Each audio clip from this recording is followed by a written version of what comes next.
లో నిరసన ఫ్యాన్స్ హంగామా న్యాయ పోరాటం తప్పదన్న అభిమానులతో చెప్పిన జనసేనాని ఇక తర్వాత ఏం చేయబోతున్నారు తనపై తిట్ల పురాణం అందుకున్న వాళ్లపై చర్యలు తీసుకోవాలంటూ మా అసోసియేషన్కు డెడ్ లైన్ పెట్టిన పవన్ నెక్స్ట్ ప్లాన్ ఏంటి డెడ్ లైన్ ముగిసినా ట్వీట్లతోటే పోరాటం చేస్తున్న పవన్ అడుగులు ఎటువైపు పడుతున్నాయి వాచ్ ఇట్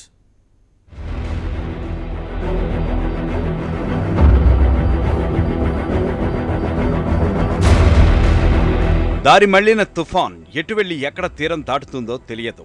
అలాగే కాస్టింగ్ కోచ్ వివాదం ఎటెటో తిరిగి మెగా ఫ్యామిలీ మెడకు చుట్టుకుంది. శ్రీరెడ్డి ద్వారా పవన్ను తిట్టించారని వర్మ ఒప్పుకోవడంతో మొదలైన వివాదం ఫిలిం ఛాంబర్లో మెగా కుటుంబం నిరసన వరకు వెళ్ళింది. అదే సమయంలో వర్మపై చర్యలు తీసుకోవాలంటూ మూవీ ఆర్టిస్ట్ అసోసియేషన్కు జనసేన అధినేత పవన్ విజ్ఞప్తి చేశారు. తనకు న్యాయం కావాలంటూ 24 గంటల డెడ్లైన్ను పెట్టారు. అయితే పవన్ ఇచ్చిన గడువు ముగిసింది. డెడ్లైన్ ముగిసినా మూవీ ఆర్టిస్ట్ అసోసియేషన్ నుంచి ఎలాంటి ప్రకటన వెలువడలేదు. కానీ తెలంగాణ సినిమాటోగ్రఫీ మంత్రి తలసాని శ్రీనివాస్ యాదవ్తో మాత్రం ఇండస్ట్రీ పెద్దలు చర్చలు జరిపారు. కాస్టింగ్ కౌచ్, మహిళల రక్షణ తదితర అంశాలపై చర్చించారు. కమిటీలను నియమిస్తామని మంత్రి హామీ ఇచ్చారు. అయితే పవన్ విషయంపై ఇటు మంత్రి కానీ అటు సమావేశానికి వచ్చిన సినీ ప్రముఖులు కానీ మాట్లాడలేదు.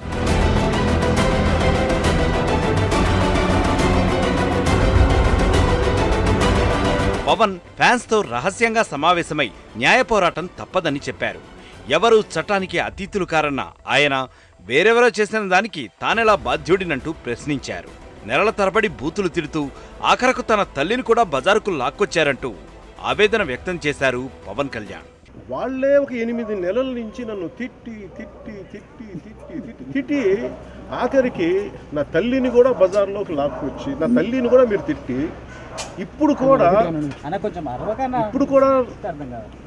నన్ను నేనంటే ఆరాధించి మీరు ఒక చిన్నపాటి కోపం కూడా రాకూడదు అని అంటే నేను అడిగాను పోలీసు అధికారులకి, మీరు వెళ్ళి ఆ మీడియా వారికి చెప్పండి సార్, వాళ్ళ అధికారులకు చెప్పండి, వాళ్ళ సీఓలకు చెప్పండి అంటే మీకు అంటే మీరే 6 నెలలు పచ్చి బూతులు తిట్టి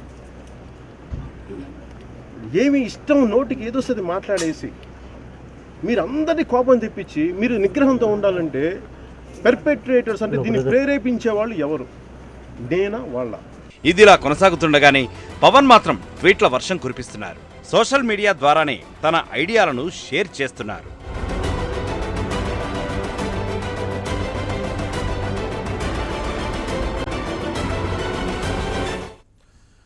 వైసీపీ